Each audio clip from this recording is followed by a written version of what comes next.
এখন উন্মুক্ত হয়েছে। আপনারা যারা আজকে এখানে উপস্থিত হয়েছেন, আপনারা জানেন এখন পর্যন্ত বর্তমান যে ইন্টারিম সরকার আছেন, সরকার বাহাদুর, ওনাদের যারা উপদেষ্টা আছেন, ওটা বিভিন্ন সময় বলেছেন 24 লক্ষ ভারতীয় বাংলাদেশের বিভিন্ন পর্যায়ে চাকরি বাকরি করে। আমরা এখন পর্যন্ত এই সংস্কারটুক দেখতে পাই নাই যে সেই 24 লক্ষ ভারতীয় কারা। আমরা দেখতে চাই এই সরকারের কাছে সেই 24 লক্ষ ভারতীয় কারা, যারা বাংলাদেশের আপামর জনতার চাকরি না দিয়ে ভারতীয়রা চাকরি করতেছে। আমরা আজকে দেখতে পাচ্ছি শুধুমাত্র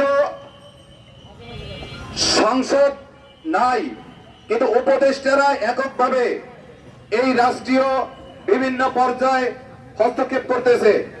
আইনের শাসন, বিচার ব্যবস্থা আজকে বাংলাদেশে কি আছে আপনারা ভালো করে জানেন। এই গোপালগঞ্জে আজকে পর্যন্ত বিভিন্ন প্রকারের মামলা দিয়ে সাধারণ মানুষদের যে পরিমাণের হয়রানি করতেছে, বাংলাদেশের নজির নাই এত হয়রানির। আমরা দেখতেছি এই কোটা সংস্কার আন্দোলনটা সরকার বিরোধী আন্দোলন ছিল, সেখানে আমাদের ইসলামী আন্দোলনের পক্ষ থেকে নায়েবে আমির সাহেব মুখ্য ভূমিকা পালন করেছে। 5 আগস্ট আমাদের এই দেশ আবার যখন একতাবদ্ধ হয়েছে, তখন এই কোটা সংস্কার, এই প্রয়োজনীয় সংস্কার ছাড়া বিএনপির একক ইন্ধনে আবার একটা ডেডলাইন ঘোষণা করছে, ফেব্রুয়ারির প্রথমার্ধে নির্বাচন দিবে। আমরা জানি বিএনপি আজকে গোপালগঞ্জে কতটা অত্যাচারী, আমরা জানি বিএনপি আজকে কতটা চাঁদাবাজি করতেছে। আমরা দেখেছি তার ফলাফল ডাকসুতে বিএনপি কে হাড়ে হাড়ে দিয়ে দিয়েছে। এই বাংলার মানুষ ইসলামের পক্ষে আছে, এই বাংলার মানুষ ধর্মের পক্ষে আছে, এই বাংলার মানুষ কোন চাঁদাবাজার পক্ষে যাবে না ইনশাআল্লাহ।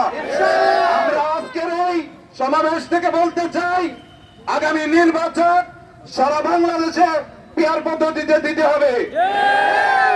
প্রয়োজনীয় সংস্কার ব্যতীত বাংলাদেশে কোন নির্বাচন আমরা চাই না। আগামী নির্বাচন কোটা সংস্কার এবং প্রয়োজনীয় সংস্কার সবকিছু করে সুন্দর একটা সুশৃঙ্খল নির্বাচন দিতে হবে। সাধারণ মানুষকে হয়রানি করার জন্য গোপালগঞ্জের প্রশাসনকে বলবো, আপনারা আজকের থেকে এই নিয়ত করেন সাধারণ মানুষকে কোনো হয়রানি করবেন না। আগামীতে আমরা হাত পাখার জন্য বিভিন্ন পর্যায়ে কাজ করব। ওয়ার্ডে, ইউনিয়নে যদি যারা আমাদের হাত পাখার লোক আছে, প্রত্যেকে 10টা করে ভোট আমরা অর্জন করতে পারি ইনশাআল্লাহ। ইনশাআল্লাহ আপনি দেখেন প্রত্যেকটা ইউনিয়নে 9-10টা ওয়ার্ড আছে, 21 জন 22 জন করে আমাদের প্রতিনিধি আছে। 10-10টা করে ভোট, 20টা করে ভোট যদি আমরা অর্জন করতে পারি, তাহলে প্রত্যেকটা ইউনিয়নে আমাদের 5 থেকে 6,000 ভোট আমরা ইনশাআল্লাহ অর্জন করতে পারবো। আমি এই আশাবাদ ব্যক্ত করে আজকে আমার এই সংক্ষিপ্ত বক্তব্য শেষ করছি।